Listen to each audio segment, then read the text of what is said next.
Hoje eu vou falar com você que é preto ou pardo e não passou na heteroidentificação, o que você deve fazer? Bom, em primeiro lugar, um recurso administrativo que a própria banca vai julgar. Em segundo lugar, caso esse recurso não tenha um resultado satisfatório, você promove uma ação judicial. É isso mesmo, um processo em que você vai colocar todas as provas, assim como no recurso administrativo, da sua linha genealógica, vai colocar fotos, vídeos, seus, pai, mãe, avós, se necessário.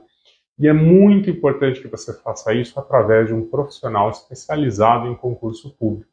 Por quê? Porque nós sabemos como manejar esse recurso, esse processo judicial, com as provas corretas.